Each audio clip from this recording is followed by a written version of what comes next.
So hey everybody, how you all? Vijay this side, and welcome back to my horror podcast show.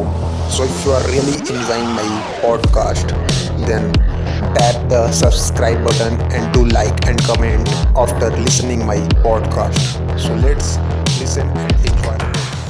ये कहानी है प्रतीक नाम के एक लड़के की, जो कि एक बीटेक बैकग्राउंड का स्टूडेंट था और साथ ही साथ अपने स्टडी के वो पार्ट टाइम में जॉब भी किया करता था। तो कॉलेज के बाद वो नाइट में अपनी पार्ट टाइम जॉब को मैनेज करता था और एवरीडे उसे आने में तो लेट हो ही जाता था। बट आज उसके दोस्त पंकज की एक छोटी सी बर्थडे पार्टी थी, तो घर लौटने में उसे कुछ ज़्यादा ही लेट हो गया। रात के लगभग 11:30 बज रहे थे। उसके दोस्त पंकज ने उसे रोका कि ये भाई यहीं रुक जा, कल चले जाना, क्या दिक्कत है। तो उसने बोला नहीं यार, कॉलेज जाने के लिए मुझे लेट होगा, सो मैं निकलता हूँ। लगभग 40 किलोमीटर का राइडिंग उसे करनी थी। प्रतीक काफ़ी तेज़ी से बाइक राइड करते हुए जा रहा था और उसने सोचा कि घर जाने में तो कुछ ज़्यादा ही लेट हो जाएगा, तो उसने एक मेरठ का एक हाईवे चूज़ कर लिया। और मैं बता दूँ, वो हाईवे जो था वो हाईवे जीपी ब्लॉक के एरिया में आता था। और जीपी ब्लॉक के बारे में तो आपको पता ही होगा कि वो एक हॉन्टेड प्लेस है जहाँ लोग जाने से भी डरते हैं। बट वहाँ से कुछ दूरी पर जीपी ब्लॉक था, बट वो हाईवे भी बदनाम था हॉरर एक्टिविटीज़ के लिए।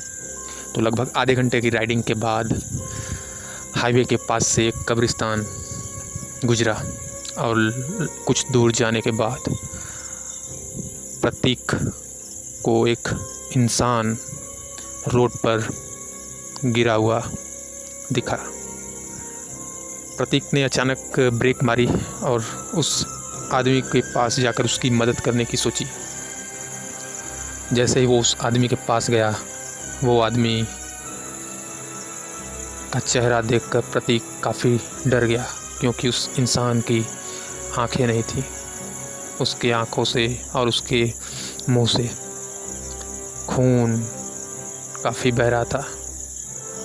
और उस इंसान ने तभी प्रतीक को एक आवाज़ से अपनी तरफ आकर्षित किया, और वो आवाज़ यूं थी।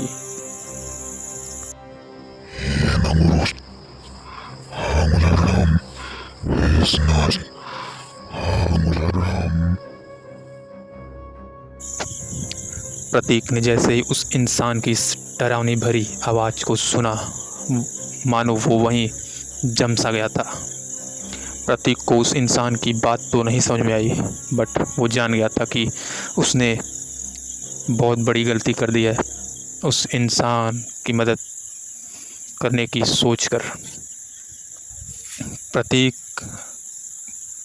ठंडक भरी मौसम में भी बिल्कुल पसीने से भीग चुका था, और वो इंसान प्रतीक का चेहरा देखकर हंस रहा था। तभी हंसते हंसते वो इंसान उठा और दौड़कर एक ट्रक के सामने जाकर खुद की जान दे दी। ये मंजर देखकर प्रतीक के पांव तले ज़मीन खिसक गई थी। अब उसे लग रहा था कि कुछ ज़रूर उसके साथ बहुत गलत होने वाला है।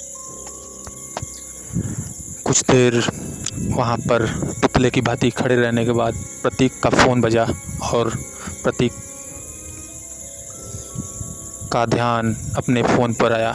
तो कॉल उसके पिताजी का था। उसके पिताजी ने कहा, बेटे कहाँ हो अभी तक, मतलब इतनी देर तक पार्टी कर रहे हो यार, कब आओगे घर? हाँ। तो वो डरते हुए बोला, बस मैं आ रहा हूँ। प्रतीक के पिताजी को लगा कि कुछ तो हुआ है। उन्होंने बोला, बेटा सब सही तो है ना, कुछ कोई दिक्कत, कोई परेशानी है क्या? प्रतीक ने बोला, कोई दिक्कत नहीं पापा, बस मैं आ रहा हूँ, कुछ देर में आ जाऊँगा। फिर प्रतीक ने बाइक स्टार्ट की कॉल कट करके, और फिर पीछे इधर उधर देखा तो वो इंसान का लाश वहाँ से गायब हो चुका था।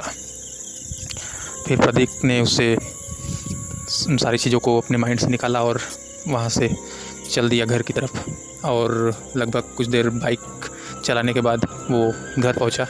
घर पहुंचकर उसने सबसे पहले खुद को फ्रेश किया और फिर अपने रूम में जाकर सोने चला गया। प्रतीक कुछ देर बेड पर इधर उधर करवटें बदलता रहा और फिर धीरे धीरे उसे नींद आ गई और कुछ देर सोने के बाद उसे उसके कमरे में कुछ चहलकदमी की आवाज़ सुनाई दे रही थी और फिर अचानक एक आवाज़ ने उसका ध्यान और उसकी नींद दोनों तोड़ दिया। ये आवाज़ सुनकर प्रतीक अचानक से चौंक कर अपने बेड पर बैठ गया और बेड के सामने उसे वही इंसान दिखा जो उसे उस हाईवे पे मिला था। प्रतीक उस इंसान को देखकर काफ़ी डर गया और बोला, छोड़ दो मुझे, मैंने कुछ नहीं किया, क्यों मेरे पीछे पड़े हो? मैंने कुछ नहीं किया, छोड़ दो मुझे। वो उसे देखकर काफ़ी डर के मारे रो रहा था और वो इंसान तभी अचानक प्रतीक के पास आया और उसके ऊपर खंजर से वार करने लगा और प्रतीक के कमरे में एक शोर मौत की गुजी। और सुबह हुआ तो उसके पिताजी प्रतीक का हाल चाल पूछने के लिए उसके कमरे में आए और जो उन्होंने देखा उसे देखकर वो बेहोश हो गए। प्रतीक का खून बहुत बुरे तरीके से हुआ था। उसकी दोनों आंखें और उसकी जीभ गायब थी और कमरे में उसके दीवार पर खून की बूंदें उसके कमरे में यूं उसके दीवारों पर थी मानो कोई होली खून से खेल के गया हो। और दीवार पर बहुत बड़े बड़े अक्षरों में लिखा था, जान से मार दूंगा सबको जो भी मुझे दिखा। आए दिन उस हाईवे पर जो लोग उस इंसान को देखते हैं उनके साथ कुछ ऐसा ही होता है जैसा प्रतीक के साथ हुआ। यदि आप भी मेरठ के उस हाईवे पे से गुजर रहे हैं तो सावधान रहें कि कहीं वो इंसान आपको भी ना दिख जाए। बाकी ऐसी ही हॉन्टेड स्टोरी सुनने के लिए हमारे साथ कनेक्टेड रहें। Thank you so much.